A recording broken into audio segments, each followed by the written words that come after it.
первой части этого фильма я рассказала о том, как я решилась на велопоход на перевал Дятлова. Немного напомню вам, что именно было в прошлой части. Прибыв на поезде в город Екатеринбург, я познакомилась с Александром и Ильдаром. Вместе мы отправились в поселок Визжай. Добравшись до поселка на турбазу Чистоп, мы познакомились с четвертым участником нашего похода Дмитрием. Собрав велосипеды и сумки, на следующее утро мы стартанули до следующей точки нашего маршрута – поселок Ушма, где был снят для нас домик у Валеры Анямова. По пути у меня возникли проблемы с велосипедом. Так как он был из проката и не подходил мне его руль, из-за этого моя поездка превратилась в мучение, из-за болей в шее и плечах. Также нотку мучений добавлял перегруз с вещами. С велосипедом я распрощалась, Александр оставил его в схроне до нашего возвращения, а меня отправил до Ушмы вместе со знакомыми ребятами на снегоходах. Сам Александр продолжил веломаршрут. Дмитрий ушел вперед от Ильдара на значительное расстояние. Ильдар также устал от перегруженного велосипеда и решил добраться до поселка на Шишиге, на которой мимо проезжал Валера Анямов. Так все участники похода разъединились, и каждый сам по себе добирался до поселка, но к ужину мы все собрались вместе.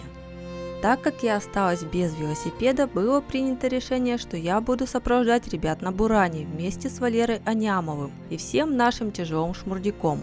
А ребята втроем на велосипедах отправятся до избы Ильича по речке, как мы изначально и планировали. Но весь вечер, ночь и утро шел обильный снегопад. В одно место сложил. Так, это надо вот Валерию, да, унести? Да. Не, он Увезти сюда нам, подъедет, да? Сюда подъедет. Ага. Тут наши супы, вот это сейчас это все в одну кучку. Слушай, можно. Тяготы, лишения. Как и сегодня, говорит, живые позавидуют мертвым. Кто сказал? Это я говорю. По речке поедем. По речке. Как мантия говорят. Слушай, Саша, мне тут Ильдар рассказал историю, то, что эти дома, получается, всех мантий, да, получается? Да. Был пожар. В 2010 году. Да, второй, и здесь второй уже, да? Да, и вот на выгоревших местах людей собрали и поселили в одном месте, в поселке Ушма, где мы сейчас находимся. Эти все домики однотипные, но тут беда в том, что люди с разных родов не должны жить в одном месте. Это их угодья нарушены, охотничьи, родовые. Все-таки как бы вот Валера Анямов не очень хорошо. То есть в этих домах, в этом доме жила какая-то семья, ну, да? Да. И по итогу они все разъехались, да? Да, на большую землю. На большую землю прямо ехали? Ну, большой землей имею в виду там куда-нибудь Сургут, Тюмень, Екатеринбург. Ну, чаще всего на север, Ханты-Мансийск, вот эта вот история. То есть на мою родину. Да.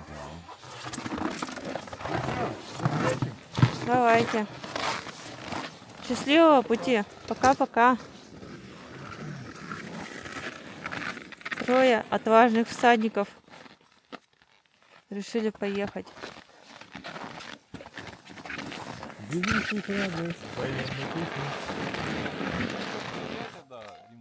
Да не, куда тут я не пройду сейчас? Давай, я тут не пройду. Этот.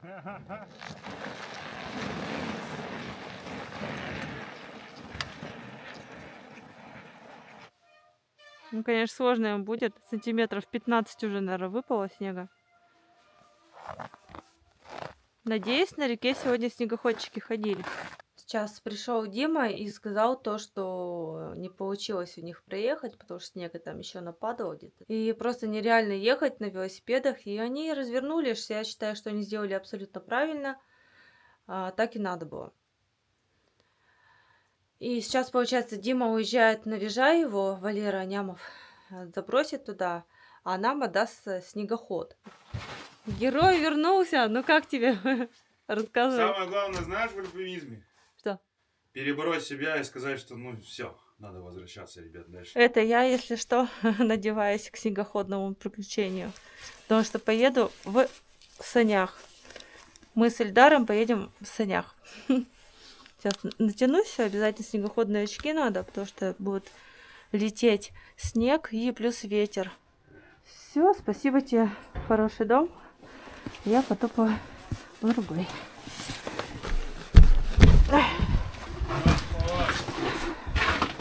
Они, вот, наверное, вот, знаешь, КамАЗ едет, у которого что-нибудь системы не то, знаешь, такая синева стоит.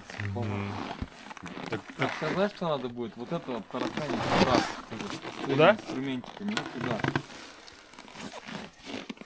Так тоже зацепить как-нибудь. Зацепим как-то аккуратно. Или руками держать. Да, руками подержать, довезем. А где мы так. сидеть будем? вот. В смысле? А где еще хотел? А как мы вдвоем? ERP. А как мы вдвоем сядем? Между Как-то. ног, Один попой сядет вот сюда, а ты там ему, туда. да, и ноги туда, и покрывалом закрыться в надо. обнимочку и одеялом. Под А вот одеялом. это- Короче, вот такой вот метод. Я чувствую, как ты дышишь. Погоди, ты уже поехал, что ли? Подожди. Я его жду здесь, он придет, сказал сюда. Ну все, что мы тогда погнали.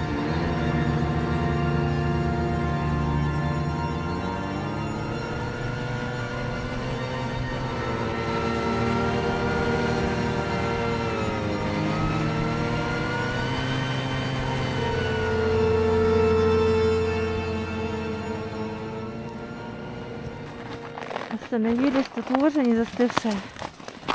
Сейчас проверяем глубину.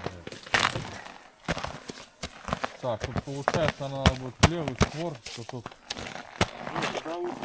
Надо, знаешь, тогда вот через здесь вот, где ты, да. Сейчас назад сдавайте. Отсюда иди пробуй. Да. Ну вот здесь вот поедем, надо, ты сейчас будешь мне помогать вдвоем. Сейчас я запущу. Назад отъедем. А назад сейчас просто корректируешь.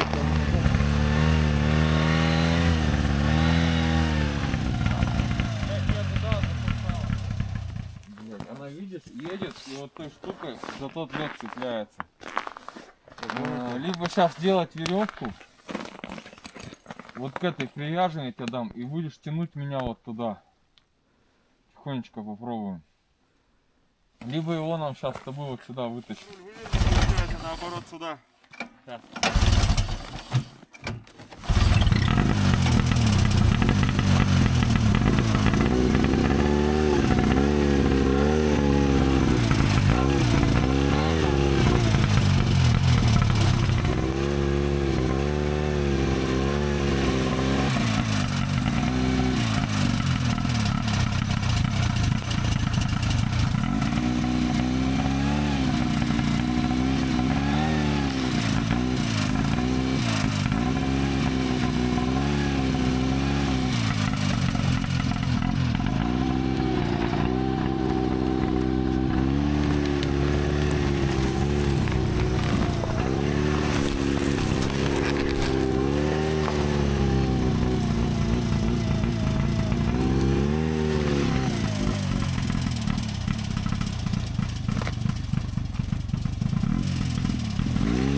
А я тут пройду?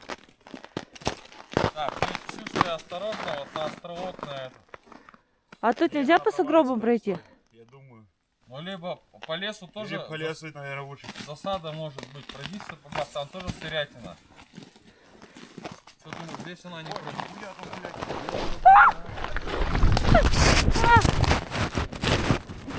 Короче, вот здесь Ксюша.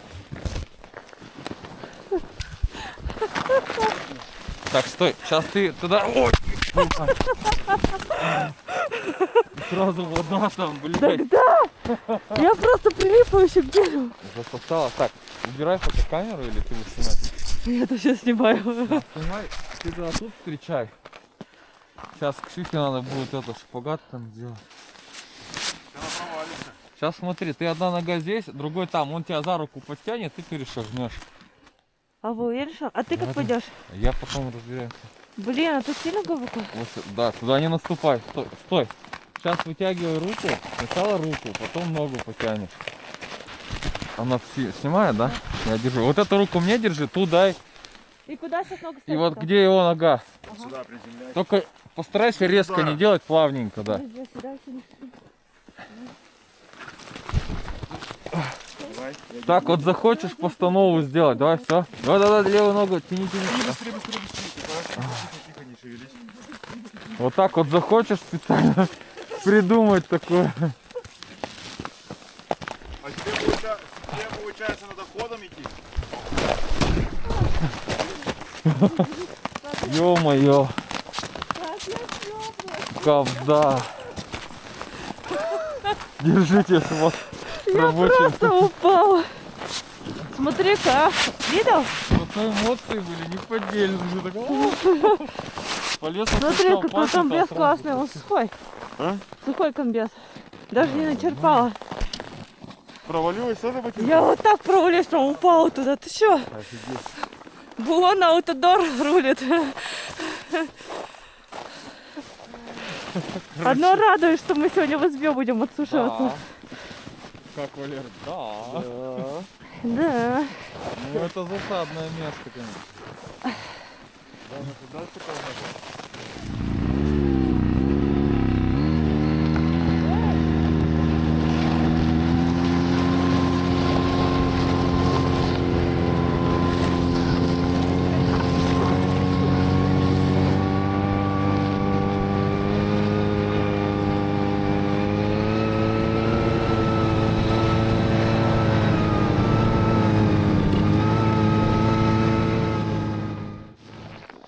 Мы стопорнули на реке Ауспе. Да, место называют Брод. Здесь пешие группы выходят на маршрут к подъему на перевал Дятлова. Отсюда, грубо скажем, ну, в районе 30-очки. До перевала, да? До обелиска, да. Ну, даже 23 километра почему-то пишут. Ну, я бы сказал 30-очку. Ой, нет, нет. Кстати, нарисован велосипед. Да. Вон он там. Да, вон. летний маршрут имеете в виду? Да, но летом там на велике еще сложнее, чем зимой по факту. Опа, опять вот эта вот какая-то подлипа. Хорошо, что мы по речке не поехали на снегоходе. Валера был прав. Мне больше интересно, как мы обратно поедем через ту уже. Да, она застынет, наверное. Ну, что-то придумаем. Чего уж, совсем-то так. Интересный, конечно, знак. Вот оттуда шла группа Дятлова. Да, мы сейчас находимся на берегу реки Ауспе, той самой реки, вдоль которой группа Дятлова поднималась в свои последние дни. Куда они пошли? Они уходили, получается, на северо-запад. По левую руку от них всегда была река Ауспе. И вот вдоль нее, преодолевая сугробы почти метровые, они шли, тарили себе путь. Протаптывали, да, кошмар Да, какой. то есть это большая работа, Снег реально. прилипал. Работа, да. То есть, ну, ребята молодцы, конечно. Что сказать, с их уровнем снаряжения. В те То есть времена, все, да? все было на физкультуре, на навыке и на командной работе. То есть они же в группе работали. Кто знает лыжный туризм, ну сам знакомый, думаю, много у тебя таких подписчиков. Они понимают, что это действительно работа и это целая техника движения с грузом особенно. Это замена участников, кто тарит. Тем более в группе еще были две девушки, Зина и Люда. И им тоже было нелегко. То есть они разделяли все тяготы и лишения вот этой походной жизни зимней. И погнали.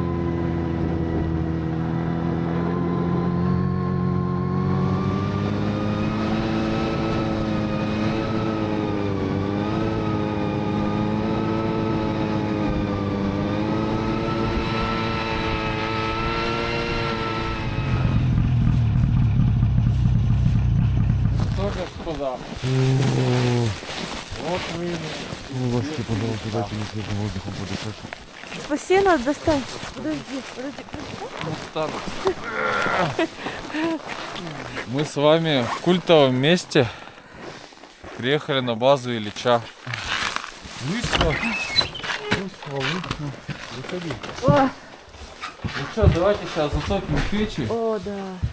Дрова есть. Сейчас я тогда беру Горелку. горелка замерзшая. Ну, давай, ладно, попробуй. Так, а ведро у меня, ведро там убрано. Все, сейчас я. Ну, единственное, тут на автомаме, что здесь надо со своими фонарями, потому что генератора сейчас нет. Все относительно порядок здесь. Относительно бывало, что пипец.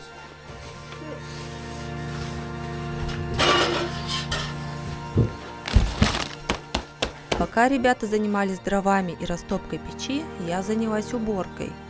Прибрала оставленные на столе открытые продукты, пустые бутылки на полу и подмела. К сожалению, не все люди, которые посещают эту избу, за собой прибирают мусор. Мы покушали, моем посуду. И здесь у нас сушится одежда рядом с печкой. Сегодня у нас намокло, ну, от конденсата, когда дышали, допустим, ехали. Место со второго этажа взяли карематы тоненькие. Нормально здесь. Могли бы там, часть там лезть, часть здесь, но так как здесь была группа... Откуда они там? Слушай, они с я даже не буду утверждать, потому что... Ну, короче, откуда-то приехали с семьей, с большой. И, возможно, они сегодня вернутся. Поэтому мы решили скучковаться сюда, в эту сторону. Они уехали, скорее всего, на перевал. Там кто-то приехал и на кто-то из снегоходе. ребят, потому что слышится звук детского снегохода, ну, такого маленького. Знаешь? Да, да. И такое зужжание, да. Ну, что-то такое маломощное. Здравствуйте. Можно попробовать? Да. Выходите.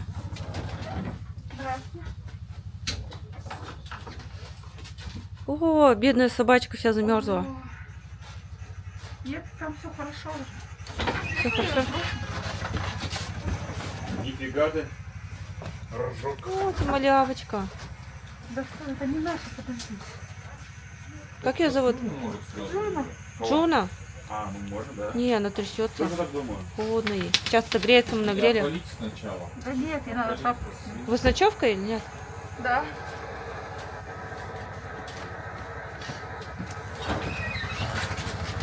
Здравствуйте.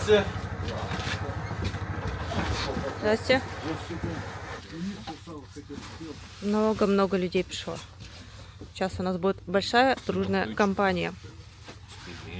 С пельменями. Ну, мы уже, конечно, покушали. Супчика горохового. Да. Ну, зарядились, так сказать. Зарядились. Я не понимаю, чего не так перепад. Почему? Ну, не знаю, может быть, ты... Слово сказать. Одна ведерок. Очень на ведерок. Сейчас с вами видим фотографию, где Юрий Юдин, 10-й участник экспедиции Игоря Дятлова, они навсегда с ним прощаются. Вот он находится. Фотография — это Люда Дубинина, это сам Игорь Дятлов, руководитель группы. И тут мы видим неподдельную эмоцию. И вот буквально еще 15 минут, и они расстанутся навсегда. Вот здесь мы можем увидеть и, так сказать, их снаряжение, кстати, штормовки, вот рюкзаки, колобки эти не очень удобные. Почти все снаряжение самодельное, ну, за исключением там лыж. Как мы видим, палки у них лыжные идут из бамбука. Кстати, очень удобные, очень легкие и прочные, и от них рука не мерзнет. Ну вот, как я уже вчера говорил, Ксюша рассказывала вам всем, что мне непонятно, что здесь у Юрия Юдина защемило седалищный нерв, он от них уходит. Но один, как это, я не понимаю. Вот на этой фотографии, во-первых, отображена группа Игоря Дятлова, когда она первый день вышла на маршрутном налегке. Это 41-й лесоучасток, где они жили у лесорубов. Вот лесорубы вы видите, вот дятловцы стоят. Это получается 9 километров от современной Ушмы, где мы ночевали, ниже по течению. И на этой фотографии присутствует очень интересный один человек, женщина, которая выяснилась... Нет, это Люда Дубинина. Она. Вот она. Никто бы сначала и не подумал, что это женщина. Вот. Эта женщина, фамилия, имя, отчество ее есть, оно в «Комсомольской правде» в одной из статей названо. Она, значит, занималась руководством всех в СССР на то время разработок алмазных месторождений. Что она делает здесь с лесорубами в Уральской тайге, где алмазы не добываются? Вот тоже вопрос к подписчикам. Может, кто-то изучит и что-то скажет по этому поводу. Как выглядела Дятловская палатка? Это приполярный Урал. Вот как правильно она должна быть установлена. То есть тут мы что видим из интересных особенностей? Что палатка вроде бы обычная, сшита из двух срощенных. Здесь, значит, стоят бамбуковые палочки по периметру. На дополнительное растяжение еще идет, видите, лыжи стоят. И идут оттяжки с центрального конька. Очень интересно.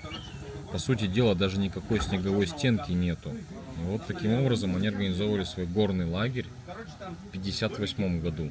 По этому же принципу палатка должна была быть установлена и на печально известном современном перевале. На фотографии мы с вами можем видеть группу Игоря Дятлова в полном составе. Тут их 10 человек, но вот Юрий Юдин от них ушел, как я уже говорил ранее. Руководитель группы Игорь Дятлов.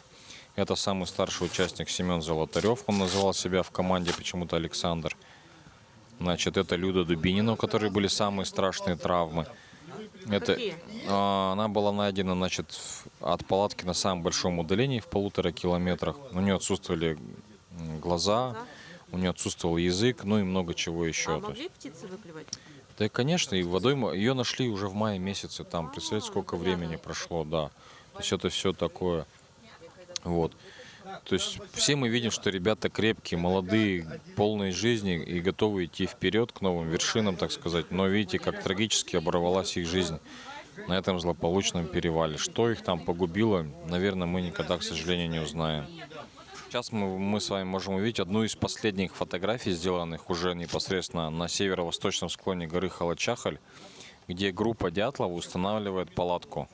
То есть мы видим, что они лыжами копают снеговую некоторую яму, так сказать, и готовятся к установке палатки. Еще светло, но уже скоро наступит сумеречно.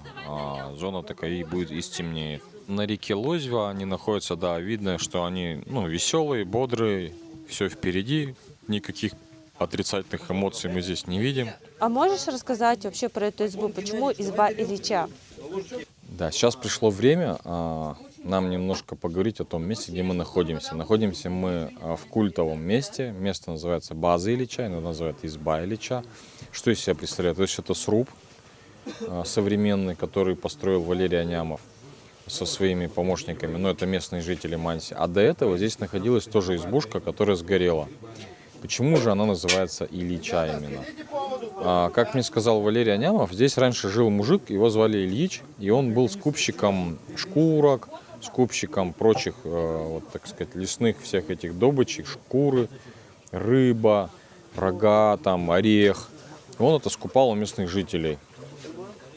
И вот так повелось, что это место теперь так и называется. Сейчас за моей спиной там висит портрет Владимира Ильича, но Владимир Ильич к этому месту никакого отношения не имеет. Следует сказать, что здесь помимо вот этого дома есть еще баня. Баня шикарная, она стоит прямо на берегу Лозьвы.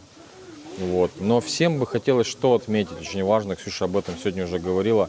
Приходя в такие избы, оставляйте за собой порядок. Изба никому не принадлежит на данный момент, она общая. Соответственно, после себя нужно оставить место лучше, чем было. Потому что вот такие страждущие путники, как мы, как ребята за моей спиной, здесь находят свой приют. И, соответственно, всем хочется тепла, уюта, и порядка, так скажем. И сколько еще людей найдут здесь действительно кров на своих длительных маршрутах, пережидая здесь непогоду и невзгоды, вот эти все походные жизни. Поэтому, да, давайте поддерживать тех, кто такие избушки, во-первых, строит, тех, кто следит за ними, кто поддерживает порядок. Ну и самое главное, если ты сам не строишь, хотя бы не порти, что сделали другие люди. Вот заранее, да, всех благодарим за это. Ты на красоче катался с гусенкой? Нет. Ни разу? Время 11 вечера, я уже спать. Тут немножко шумновато еще. Завтра рано утром мы, как только светет, не рано утром, где-то в 9:30 мы выдвигаемся в сторону перевала. И там уже будем ставить палатку. Вот эта группа, которая сегодня пришла, они сказали, что там сегодня очень сильный ветер, порывистый, ураганный. И они вернулись все такие замученные. Если будет такой же ветер, то мы поставим палатку где-то в зоне леса. А если будет нормально, то мы поставим на том самом месте, где стоял лагерь у Дятлова. То есть такой план. А сейчас спокойной ночи. Завтра новый день.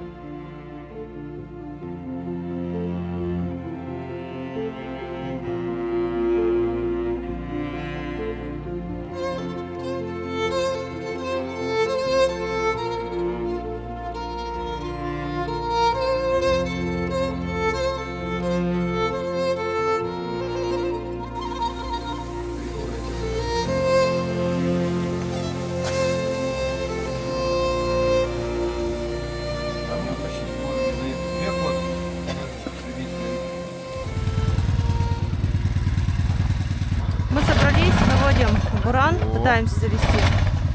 Целые обряды.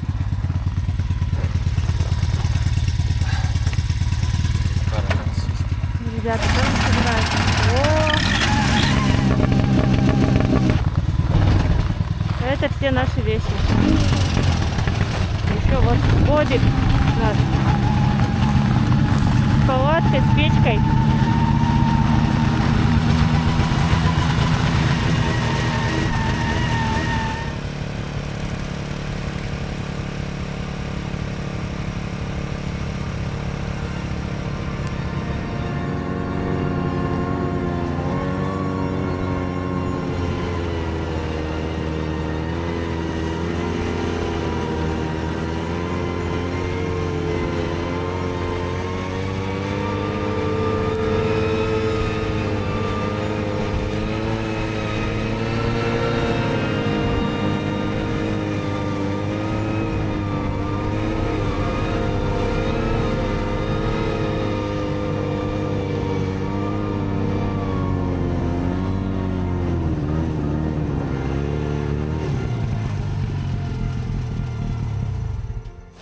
Что мы в избе Кедровки ровно 5 километров.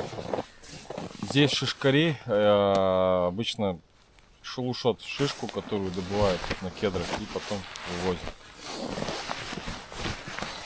Освободи нас, То есть пожалуйста. это вот Спасибо. Да я сейчас сама. Давай. Покажи, как это происходит, пожалуйста. Скажем дружно, Она это включена уже, потужно. Давай. Так, Ксения вылазит из разверженных ног. Это не педали крутить. Это у меня маска Пойдем, сейчас запотела. пойдем, будем это работать больше. Слушай, я так понял, они ночевали там. Загляни там. Избавки дровники. Мы потопали. Посмотрим на избушечку Кедровники. Тут вчера видели следы волка. Но мы сейчас ехали, свежие тоже видели. По ходу дела гнали его. Почему-то дверь открыта. А почему дверь открыто оставили? Дверь открытую оставили. Вот такая вот избушечка. И здесь надписи, кто тут был. Часовой Казань. Кто тут еще? Челябинск, Калачинск. Или Калачинск, наверное. Глазов. Ой, Ильдар вышел. Ну что, приехали. Умывальник. Очень интересное место. Ой, господи, чуть не упала. Что тут за сталактитка? Давай уберем. А то кто-нибудь запнется, ударится. Закрой ее.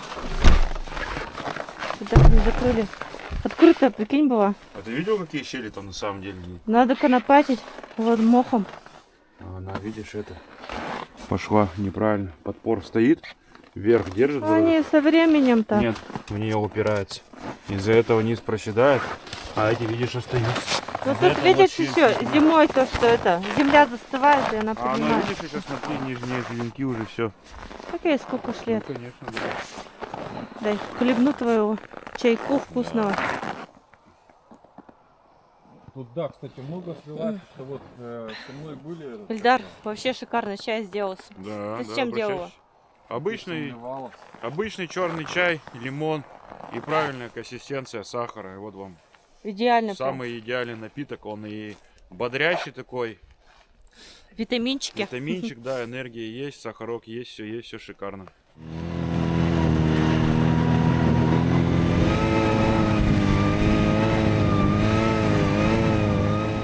Сейчас, кстати, наверное, я не тронусь. В горку надо будет чуть-чуть пешочку.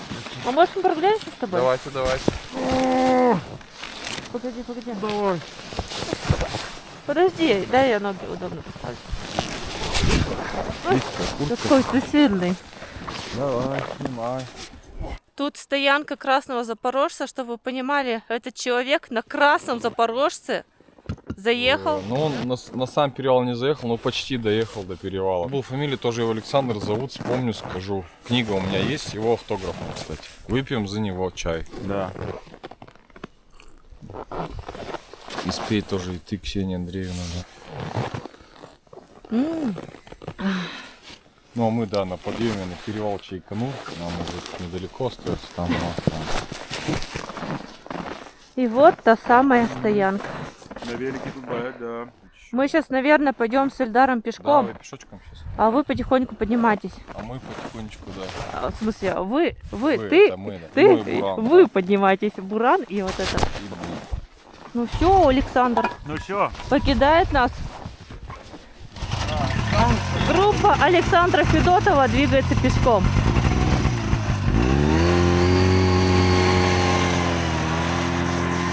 пока-пока.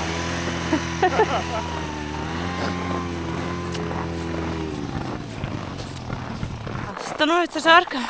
Эльдар уже теплую куртку стянул. Я пожалела, точнее мы оба пожалели, что не оставил я пуховик, он свою фуфайку Александру в телеге. Потому что тяжело идти. Вообще, и так в этом комбезе хорошо. Буон, от Буона вот Тодор. Хорошо самое то, но, естественно, в таких условиях, когда едешь на технике, типа снегоходов, лучше, конечно, сверху чуть-чуть поддевать. Особенно, когда ты в санях сидишь и не двигаешься.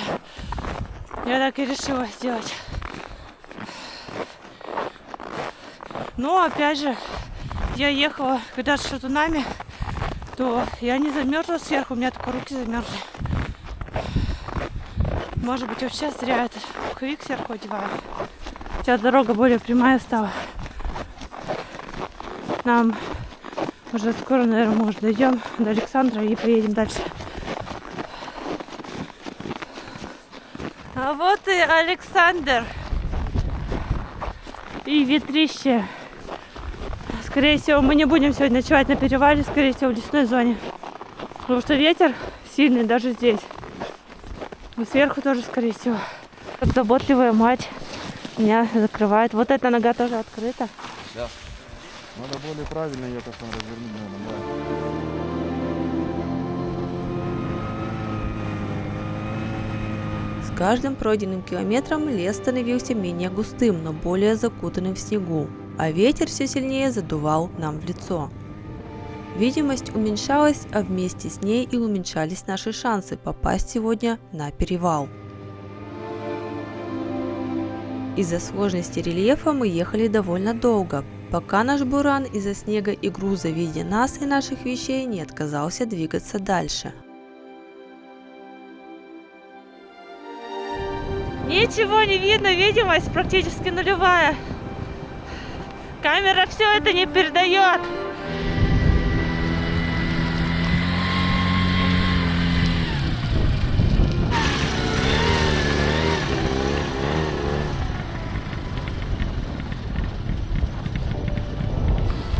Сейчас компас посмотрим, ну там капста. Я думаю, будем ли мы в палатке ночевать? В лесу-то что нет? Думаешь? Как хотите, я бы в лесу переночевал. Тут даже за хребтом уже штормит, а там так вот, да, сейчас. Ты не поднялся, да? Я пока не вижу тропы больше, сейчас смотрю. Вот ленточка вообще туда идет куда-то, я видел. Да, ну там просто надув, бить надо просто туда-сюда. Но оно как бы идет вот так вот, траверсами обходит. А мы сейчас где находимся? Мы находимся под высотой 905 перед заездом на перевал. Камера передает звуки как-то. Наверное, передает. Сейчас в Гае просто не поворачивается. Перевал Дятлова. Палатка. А, вот, значит, это обелиск. А сам перевал вот он начинается. Так, ну, Мы рядом уже. ну, тут на самом деле безопаснее-то идти пешком. Я тоже считаю, что давай. Ну, ты потому как что скажешь. сейчас, смотрите, сейчас без 23. Единственное, мы без Мы не лыж. успеем. Ну, сейчас какие два варианта? Мы, значит, накрываем снежик, идем пешком туда. С собой фонари, все такое. Но там просто сейчас шторм. Не, мы ничего не увидим. Я думаю, это небезопасно. Нет, сегодня шторм, да, сами видите. Вариант Б, значит, мы сейчас спускаемся в зону леса. ну, где примерно там люди были, где есть дрова. Там ночуем и с утра ранний подъем, гоним сюда налегке. Налегке, да, лагерь да, там да. оставляем, закрываем его вот этой штукой и идем также пешком. Вот. Мне нравится больше второй вариант, потому что, может, лучше погода будет. Думаешь, завтра что-то выше? Дело в том, что не Возможно, то, что да. ничего не видим, сейчас просто сюда дойти. Давайте, да-да, сейчас цепляемся, едем в лес. С утра встали, лагерь оставили и сгоняем. Да, да, да. налегке. Вот 10 утра погоним налегке, да и все. Мне кажется, что-то так.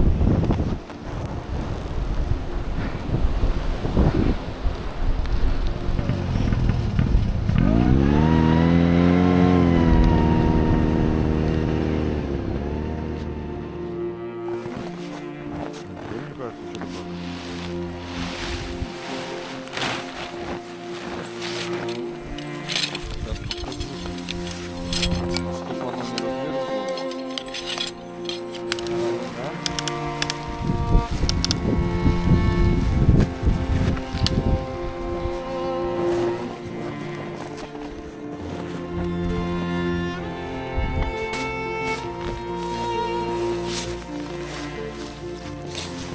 Ильдар, ты прирожденный древосек.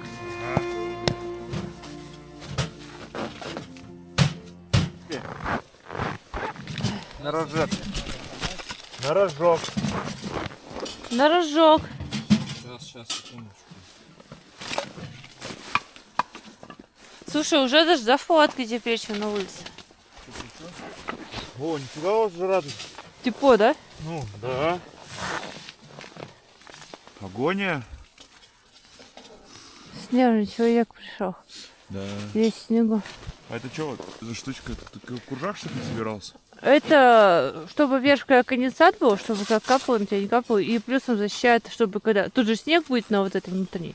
Завтра с утра, то видишь, она будет вся такая ледяная. И чтобы не падал снег на тебя, вот так вот. Снег не падал даже. Да. Снег, потому что будет на той ткани. Ой, а тут тепло, дырочка, надо зашить. Тепло, дырочка? Да, ну туда вот прям. Хорошая печка у тебя, хорошая. Знатная. Знатная печка. Я обычно, конечно, досочку еще беру. Так, давай замер сделаем. Ну, я думаю, что они залезут, наверное. Как раз, я думаю. Сейчас, погоди. Да. Идеально? Сука, Так, повезло. слушай, там это... Ну давай я с горелкой должно... А я тебе же мелких надавал. Вон.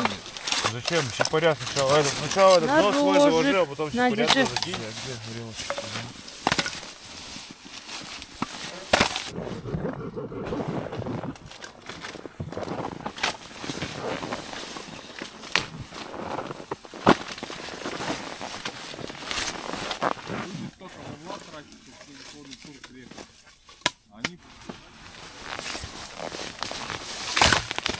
Стало тепло уже в палатке.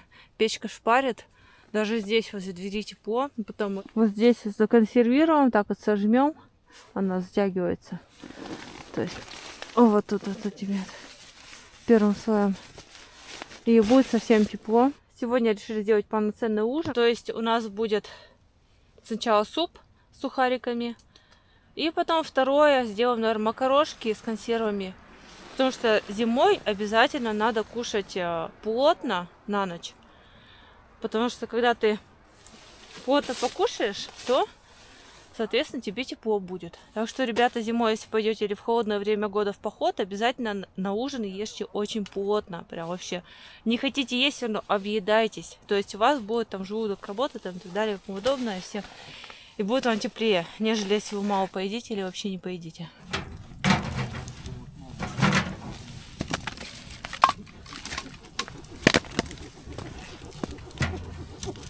Печка хорошая вообще. Так. Так. Вот так вот. Все, закрылось. Ксюша, надо сюда налить.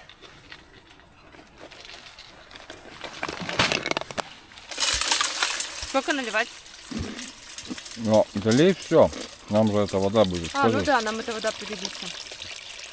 Во-первых, она потом как этот будет работать. Она же питьевая, да? Как обогреватель. У нас сегодня все питьевое, и даже желтый снег. Она питьевая, да, с речки набрал. А ты набирал? А? Ты набирал? Да. Так, это пусть Вот ставит. сухари, да, вкусные, моченые. Моченый? Моченые, да. Все. Так пить хочу. Попей, полакай воды ты вон. Сейчас. Можно снега вон там поесть. Сейчас полакаю, вот так вот возьму. Опа. Да, в палатке я еще зимой ни разу не ночевал. Ни разу? Вообще ни разу. О, это особая атмосфера. Такой вот весь замученный домой приехал, поел, да, лег спать. А тут вот прикиньте, вот допустим, я вот вообще даже не представлял. Ладно, мы сегодня на снегоходах ехали, да, но все равно, ну плюс-минус там. Мы-то вообще просто как бы лежали, отдыхали, ну. Лежали. Да, чтобы, короче, поесть, это надо сначала палатку, ты голодный стоишь, устанавливаешь, полностью собираешь, на морозе все, да, на ветрах, допустим, даже. Потом идешь, печку ставишь, печку растапливаешь. Подожди, еще обязательно. дрова добываешь перед Потом этим. идешь, да, дрова добываешь. Еще не окапывался. Ну да, можно еще окопаться. Ну, короче, очень-очень У много. нас-то хитрость тут Да. применена. Да, очень-очень-очень много дел надо сделать, да, чтобы хитрость. потом вот сначала сухарики чуть-чуть погрызть, Да? да? Будет причаститься. Да. Это что? Рыбий жир. Вот вам сейчас все расскажу. сразу. Это авиационное что-то, я один раз съел. А это не авиационный, это морской. Это рацион питания, пищевое варенье. Марин Про. Очень вкусно. Я даже понять не могу, на что похоже. Секунды идут. Звоним родственникам по спутниковому Ну, ждем. телефону. Сообщаем. это Ильдар. Да, это я, мам. Расположили спальные места, достали каждый свои спальники, разложились и сейчас уже будем ложиться спать. Завтра, как только светает, мы выдвигаемся, вещи все оставляем и, некоторые такое возьмем и налегке идем на перевал. Надеемся, что погода не подкачает, что она будет все-таки лучше. А дальше план будет ясен. Как видите, погода непредсказуема. Она вообще непредсказуема, а в горах еще больше непредсказуема. И нельзя далеко загадывать, что будет дальше. Вообще наше путешествие, да, эти ребята? Наш Да. поход какой-то такой, если переворачиваться с одного на другое. Переменчивый, то одно, то второе. Вообще как будто разные походы. Как будто разные походы. Но так даже интереснее, согласитесь? Соглашусь, да. Че, не было такого еще? Ну, всякие приключения, но это очень оригинально. честно. Да, очень оригинальный. Да. Воспоминания от первого вечера, когда крутишь педали, да, в ночи. Потом приезжаешь к вам, Да. там домик, тепло. Так что путешествуйте обязательно. Смотрите интересные каналы. Саша, Мгм. а ты расскажешь историю про Йети? А, да, кстати, сейчас, секундочку. Саша знает очень много всяких историй, баек, может байки, может истории про место. Байки от бабайки, да? Что там? Что ты ржешь? Быстренько, байки. Вот, ну байки как бы это, ну это вообще где-то, ну пиздец полнейший, байки такое. Вот для меня, по крайней мере. Не, на Типа, самом... человек вообще что-то несет не то. Ладно, я хотела сказать по-другому. На самом деле, Саша знает очень много про эти места, различные мифы и истории, и об этом он нам будет сегодня рассказывать. Я это все вам Да, готов покажу. поделиться. Ну что? Рассказывай историю про Йети. Вот сегодня мы ночуем в лесу, получается. Мы, по поверьям местных жителей Манси, которые живут здесь, это их родовые места, места их охоты, они верят в то, что у леса есть свой хранитель, дух леса, так скажем, воплощенный в теле привыкшего нам обычно говорить снежного человека. По-научному он называется реликтовый гоминоид, а по-мансийски он произносится как, ну я буду по буквам, чтобы вы расслышали. Первая буква М, потом Е, потом Н Николай, потом К Константин и В Владимир. Получается Менкв. Менкв — это дух леса, воплощенный в теле снежного человека, который обитает здесь. Он призван как бы сохранять и напоминать людям о том, что мы здесь гости. и вести себя нужно подобающе. Как же, в принципе, я узнал про эту историю? В 2015 году я приехал в Ушму со студентами областного педколледжа из города Екатеринбурга. У них была этнографическая экспедиция, никак, кстати, не связанная с перевалом Дятлова. Цель была следующая: собрать как можно больше интересных данных у местных жителей об их обычаях, об их кухне даже, о праздниках, о которых тоже интересно можно рассказать. Ну и, конечно же, вот легенды. И нужно сказать, что Манси особенно сильно сразу перед тобой не готовы все так вот выложить. То есть надо с человеком пожить, по сути, либо если ты вообще не знаешь, пожить с ними в одном поселочке, чтобы они на тебя посмотрели. Ты даже можешь к ним на самом деле в дом приходить, они очень гостеприимные, в принципе, очень такие радушные люди. Но они сразу с тобой много о чем говорить не будут. Вообще достаточно скромно себя ведут всегда. Все так, вот такая черта у них национальная. Поэтому ребята, которые были с колледжа, им пришлось так прям житься с молодежью. Там ее, кстати, было в то время достаточно много в поселке. Сейчас их почти никого там из молодежи нет. К родителям приезжают на каникулы и все. Так вот, характерная черта, которая говорит, что в лесу есть хранитель, по мнению, значит, местных жителей. Я, конечно, могу ошибаться, но вы уж меня сильно не судите строго. Часто охотники, даже местные жители, слышат свист пронзительный. Он идущий не как мы обычно свистим, а как будто свист в себя такой вот. Очень необычный звук. Это говорит о том, что ты зашел на ту территорию, где ты сейчас быть не должен. И даже матерые охотники мансийские, из этого места стараются уйти. Зачастую еще, как говорят, что человек просто начинает чувствовать неприятный холод, просто эмоциональное подавление, что как-то в этом месте мне сейчас здесь и сейчас некомфортно. Это вот один из признаков того, что лучше бы отсюда ретироваться, уйти. Вот. Были, конечно, к сожалению, случаи, которые достаточно трагические. Я слышал, рассказывали, что якобы снежный человек может и агрессивно по отношению к нам вести себя. Но это все на уровне баек и легенд, таких достаточно неприятных. Еще такой важный момент, говоря о духах и, так сказать, необычных существах, населяющих эти места, есть еще история о неком существе, так сказать, рогатой щуке.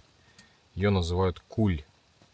Живет она в тех озерах, которые, если по карте посмотреть, согласно преданиям, в тех озерах, которые носят название куль. Все, на самом деле очень интересно. И ты когда находишься в городе, ты так хи-ха-ха, а когда проникаешь в атмосферу, вот мы сейчас с ребятами в палатке, трещит приятно печка, но помимо печки очень много звуков, и ребята их слышат, и я слышу, что дует ветер, трещат стволы деревьев на морозе и от этого же ветра. Много всего, и это надо прямо окунуться в эту атмосферу. И, конечно, вольно-невольно, выходя на улицу, ты проникаешься всем этим. Особенно, если еще там луна светит. Вот мы ехали на велосипедах, я проникся этим. Так, все это достаточно... Ты понимаешь, что ты просто частица, песчинка в этом огромном, большом, прекрасном, в то же время, опасном мире. И нужно с уважением относиться к тем местам. Это во всех легендах, даже местных жителей, всегда отображается, что нужно вести себя уважительно к тому месту, куда ты пришел. Будь то лес, будь то река, будь то озеро и, конечно же, горы. Фраза, когда часто мы слышим ее, друг от друга так не специально бывает, скажем, ляпнешь, допустим, вот я там покорила это. Ничего мы на самом деле покорить не можем. Можем там подняться, совершить восхождение, да, пойти на штурм. Но мы никогда ничего это не покорим, не будем никогда там хозяевами тайги ни в коем случае. Это все так, напускное. То есть мы можем только наблюдать, в лучшем случае созидать, но ни в коем случае не разрушать. Поэтому вот так вот. Я слышала, что одна из версий, то, что дятловцев Йети убил. Не убил, так скажем. Давай так, постараюсь оперативно. Значит, существует действительно версия, ты права, что на группу Игоря Дятлова мог напасть реликтовый гоминоид. Как это вообще можно обосновать, на основании чего это, да? Вот вспомните такой важный момент, когда говорят, что идя в лес, остерегайся всегда диких зверей, особенно там медведицу с кем? С медвежатами. То есть, если в обычной жизни там она ходит, не обращает на вас внимания, может уйти стороной. Но если вы с медвежатами там, или они к вам побежали, все, это очень опасная ситуация. У дятловцев было с собой 5 фотоаппаратов, это многие знают, они фотографировали. Есть очень интересная одна фотография, где Зина Колмогорова сидит и подает сахар кому-то. Фотография так и названа в соцсети там. Кому сахар? Ну и есть мнение, что ребята, когда поднимались, под ребятами подразумеваем группу Дятлова, поднимаясь вдоль реки Ауспи, могли встретить и выйти на контакт с человекоподобным существом, детенышем. И, к сожалению, или не к сожалению, скорее всего, к сожалению, он за ними увязался. И на фотографиях, там, которые не совсем получились, видно, что как бы какой-то силуэт человекоподобного существа, они там запечатлен, то ли пленка плохая, то ли кто-то из ребят шутил, но факт есть такой. И вот, рассуждая на эту тему, они ставят палатку в этом самом месте, северо-восточный склон горы Халачахаль, и что-то их побуждает покинуть эту палатку. И вот есть мнение, что играя с этим малышом, он к ним снова пришел туда, но уже их там родитель или родительница пришла к палатке и просто прыгнула на нее, либо стала ногами стучать. То бишь, нанося те самые травмы, которые человек впоследствии получил страшнейшие, но не все. И это их повлекло в ужас, то есть они действительно покидали палатку, не зная, что там происходит. Вот такая версия существует. Но она обоснована не тем, что Йети хотел их специально добыть, убить, там, съесть. Нет, никто их и не съел. А то, что они зашли в контакт с детенышем. Вот такая версия, и вот она имеет место быть. Сейчас проснулась от порывов ветра. На 5-м тоже проснулись. Просто ураганный ветер. Вот, получается, вот это листой зоне, и то чувствуем его. А что творится на перевале, это вообще, наверное, не понять. Там, наверное, вообще ужасы. Ветрище такой. Я проснулась от того, что какой-то снег сверху с силой так попадал. Бах-бах-бах на палатку. Я аж подпрыгнула. Вечерка горит. Видать, кто-то из ребят подкладывал дровишки. Подложил. Да уж.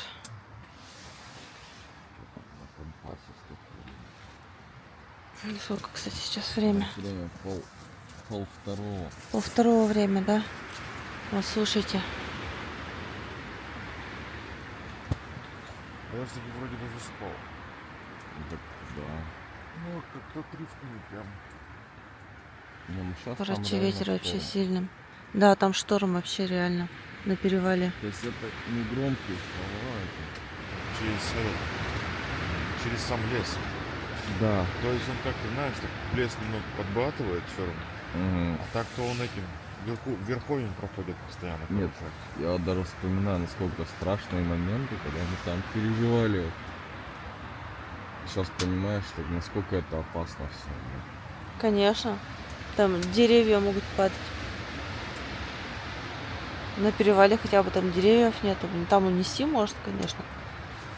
Там здесь просто тоже. реально тебя сфигачивает. И здесь уже как бы не до смешного становится, в принципе, вот эти слова из уголовного дела: погибли вследствие непреодолимой силы. То есть, ну реально мощь от этого потока воздуха, воздушных масс сильнейшая. Мне кажется, и резкая смена еще. Направление ветра. Там все это.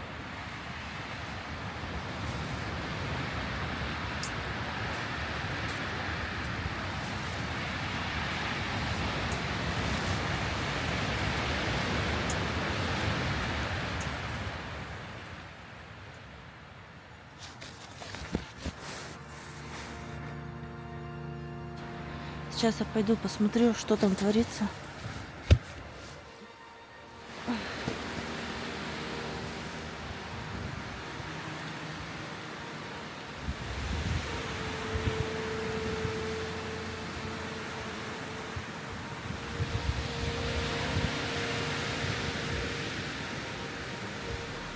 Не привыкать, что Не догадаются.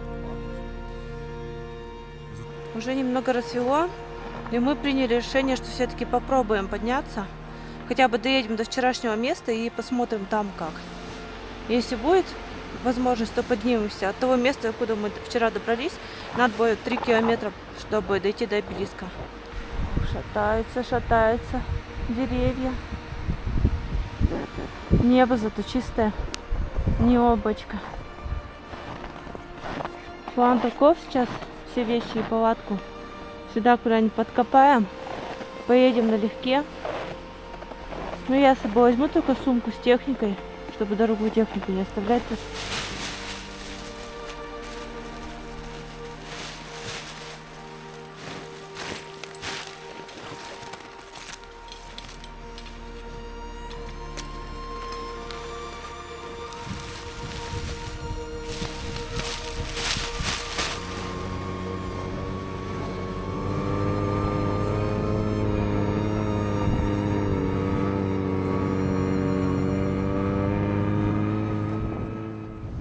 Пошли пешком дальше, 2,4 километра осталось.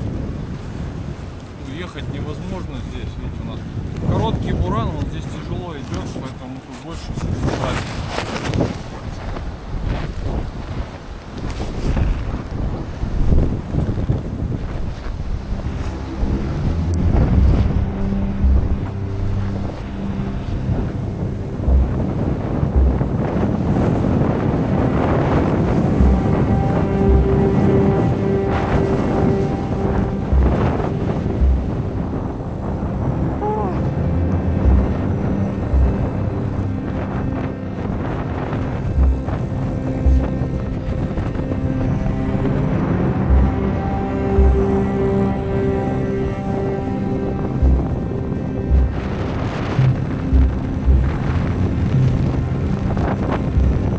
Никогда бы не подумала, насколько я буду ценить моменты сидения на снегу.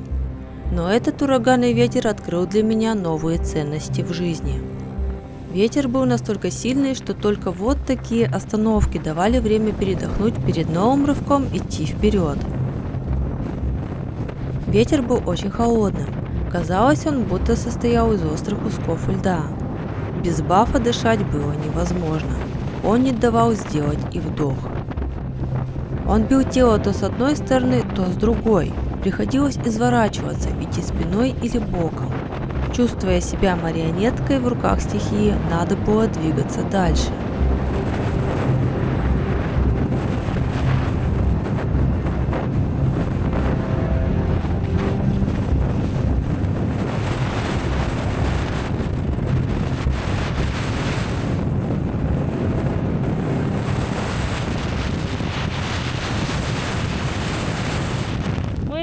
Мы добрались. Сколько, как думаешь, сегодня метров ветер? Ну, как обещали, но я не разбираюсь, у нас нет этого. Ну, сдувает с ног же. Ну, сдувает порывами. Ну, раз обещали 100, то я думаю, наверное, 90, точно 80 это было. Так. Смотри, как он все отдирает. Ну, мы вообще экстремалы. Дятловцы пришли вот оттуда. Дятловцы оттуда пришли? Да, ну, грубо скажем, не совсем отсюда. Здесь пешком идет тропа. А вот за этим обелиском, вот Халачахаль прям там перед нами, его сейчас не видно. Они шли по траверсе до той долины, вот там. А мы сейчас, по сути, вот вышли к обелиску. Они обелиск, кстати, ходили, они правее. У меня просто баф привит к маске. Я как Сабзера какой-то.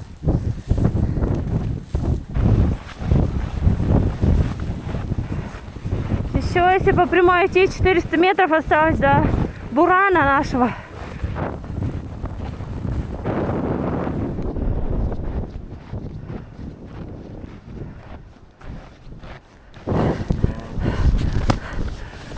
Что там, миллион лайков? Миллион лайков, или это фильм выйдет?